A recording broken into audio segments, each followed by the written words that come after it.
Dans cette vidéo, nous allons voir comment passer de polygone en shapefile en format shapefile aussi, mais avec les centroïdes en utilisant OGR, donc la librairie OSGeo. Donc, ce que j'ai ici, c'est QGIS d'ouvert. Donc, ce que je vais faire, ce que je vais vous montrer ici, c'est tout simplement les données de base que j'ai. Donc, autrement dit, c'est les arrondissements de la ville de Québec. Donc, que j'ai pris sur Données Québec. Donc, vous pouvez aller sur le site web en tapant Données Québec et vous allez pouvoir avoir accès, entre autres, à ces données-là et d'autres données aussi qui sont téléchargeables pour la province du Québec. Donc, on a ces données-là. Donc, si je rouvre ces données ici, on peut ouvrir la notion de table d'attributs. Donc, j'ai le nom, l'abréviation, la superficie, le périmètre.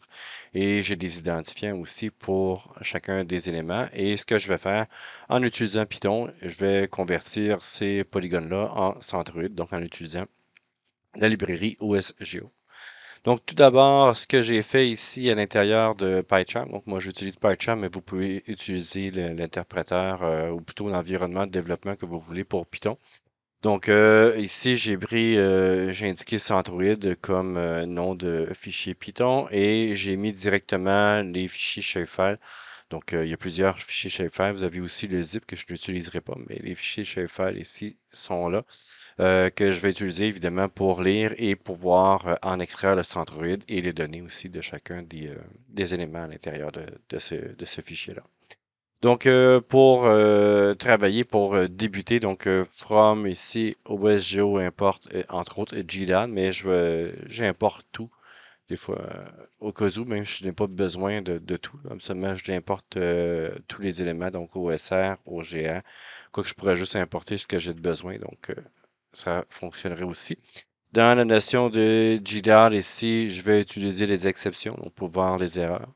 Vous pouvez aller voir dans ma première vidéo si vous voulez en savoir plus. Et de là, qu'est-ce que je vais faire ici? Ben, tout simplement d'aller chercher donc la couche de base, tiens, couche de base ici pour pouvoir la faire l'ouvrir. Et je vais faire ici, par exemple, in shapefile, donc juste pour dire que c'est la shapefile d'entrée. Donc, va être égal à quoi? Ben, tout simplement à mon shapefile qui est ici. Donc, je vais faire de manière un peu paresseuse la copie et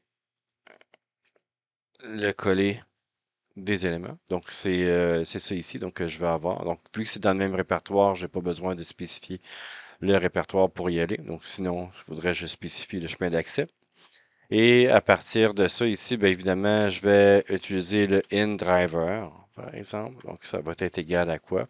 Bien, ça va être égal à OGR et vous avez GetDriver by Name et ça serait le SRI Shapefile que je vais utiliser. Donc, je vais utiliser, autrement dit, le bon moteur d'ouverture de fichiers de shapefile, évidemment, pour pouvoir bien ouvrir mes fichiers. Donc, moi, j'ai utilisé des fichiers shapefile. Si c'est d'autres types de fichiers, évidemment, vous adaptez le driver en conséquence. Donc, le in data source ici, in data source, bon, il est pas mal tout fait ici. Donc, déjà là, PyCharm me propose déjà beaucoup de choses.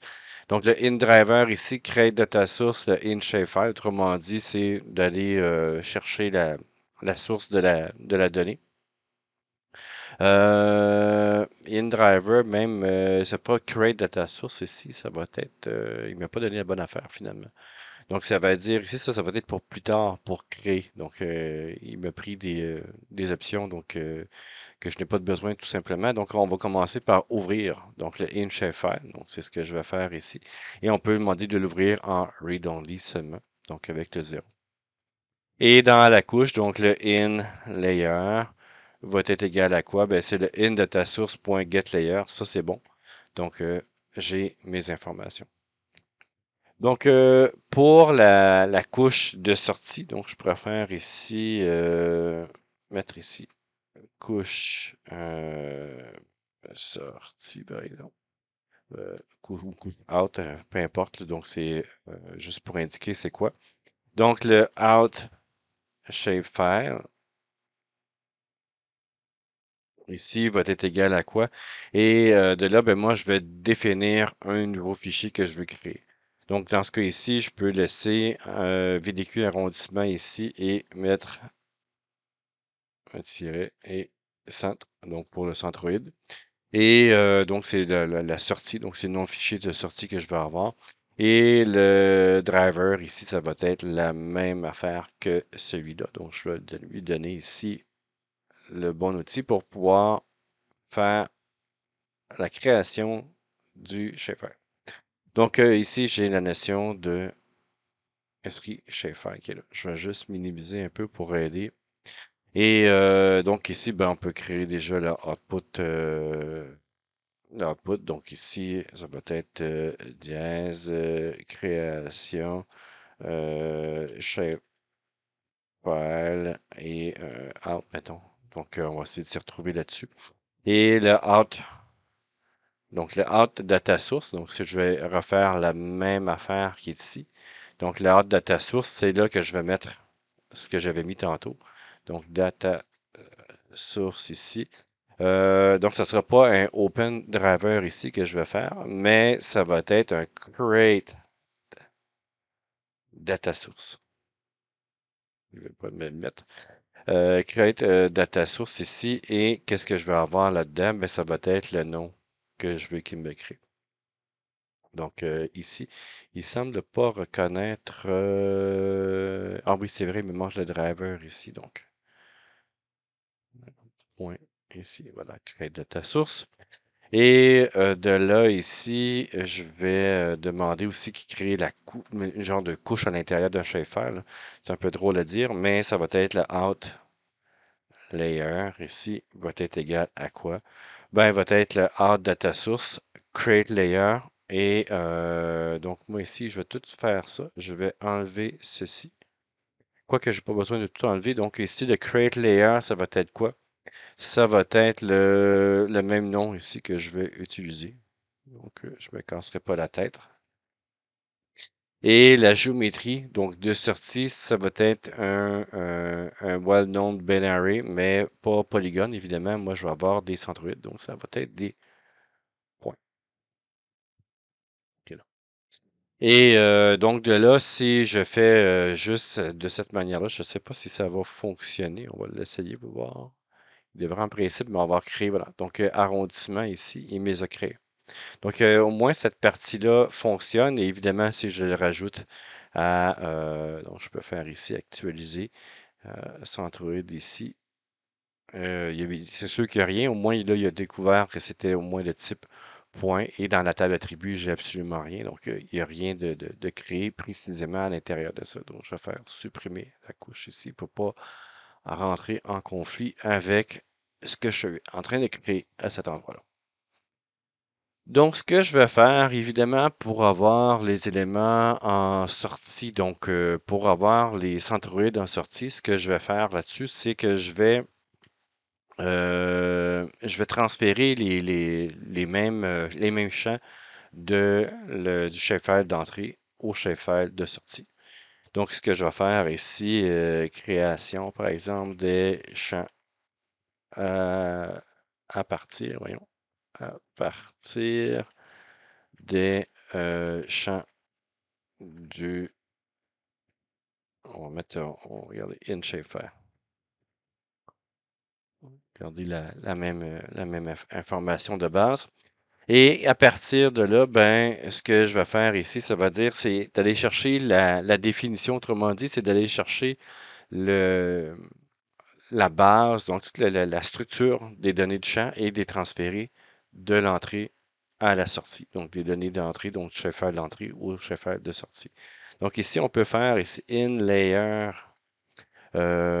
definition, ici, donc DFN va être égal à quoi? Ben, ça va être la même chose que d'aller chercher le in layer, get layer definition. Autrement dit, c'est d'aller chercher la source. Et je vais dire ici, je ne sais pas, ben, c'est plutôt plus pour m'adapter pour chacun des types de champs que j'ai, parce qu'ici, je pourrais ouvrir directement QGIS, aller voir les types de champs que j'ai à l'intérieur de ça. Je pourrais ouvrir la table d'attributs et je peux voir 1, 2, 3, 4, 5 champs. Donc ici, ça serait 5. Mais évidemment, je ne veux pas faire le code qui soit adapté qu'à une seule source.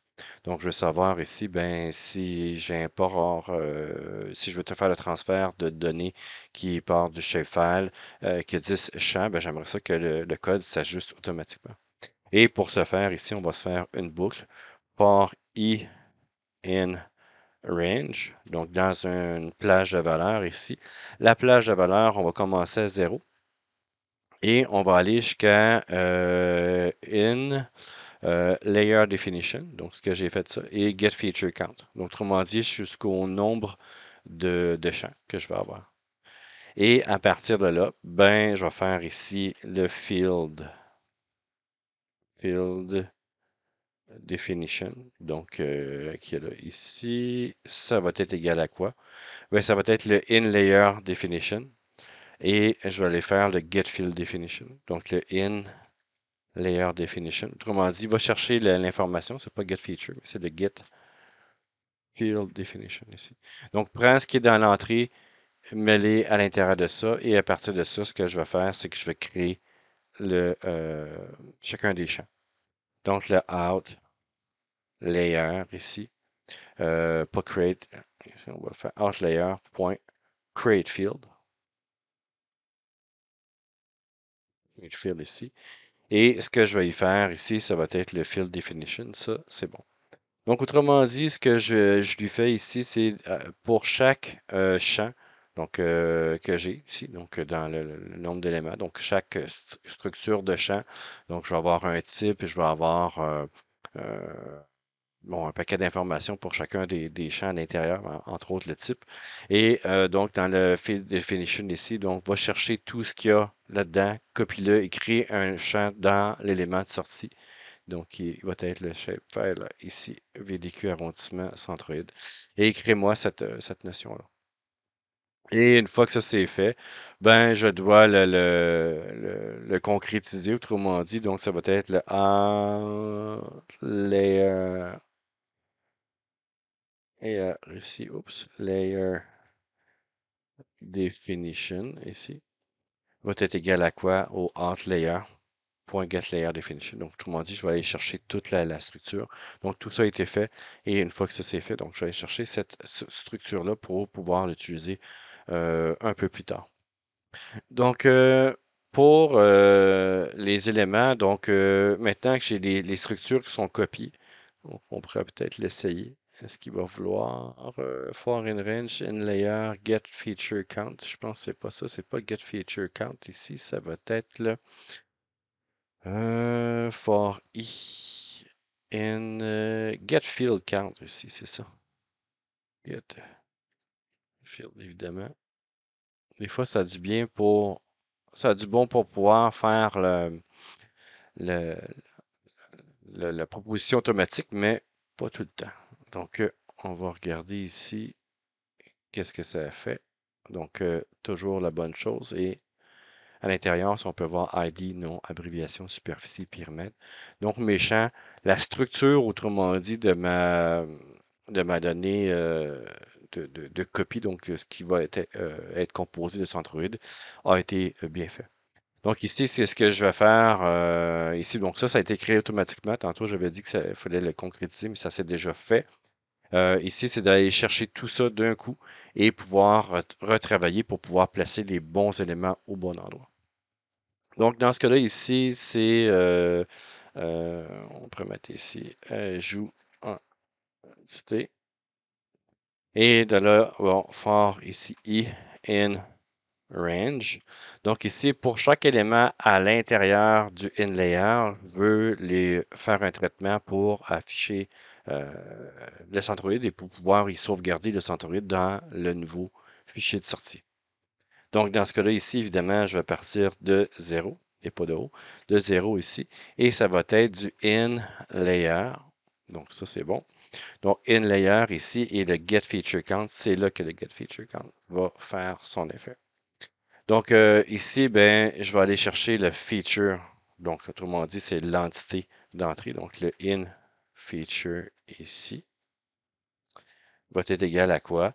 Ben, il va être égal à in layer et get feature, le i. Donc, on va chercher la première entité du premier enregistrement, si on veut, de l'élément, donc du première entité du shapefile d'entrée. Et je peux marquer ici géome. Donc la géométrie, ça va être quoi? Ça va être égal au inFeature.getGeometry référence. Autrement dit, il va chercher l'information géométrique. Donc il va me renvoyer ici quoi? Il va me renvoyer un polygone parce que mon shapefile d'entrée, c'était un polygone. Donc, c'était mes arrondissements format de polygone. Moi, ce que je vais avoir, c'est d'extraire le centroïde. Donc, je vais faire ici centroïde va être égal à quoi? Ben, va être à géométrie. Donc, ici, il me propose clone. Je ne sais pas pourquoi, mais ça va être centroïde, comme ça. Donc, autrement dit, il y a une fonctionnalité à l'intérieur de OSGeo qui permet de calculer le centroïde automatiquement. Et ça, je prends ça directement sans trop poser de questions.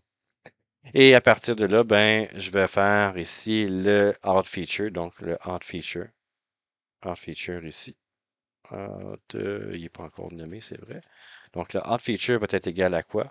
Ben, il va être égal ici à OGR.feature. Donc, autrement dit, on crée les features avec le Out Layer Definition ici. On va en faire un nouveau ici, là-dedans. Donc, feature, voilà. Et on va se faire ici le Out Layer Definition.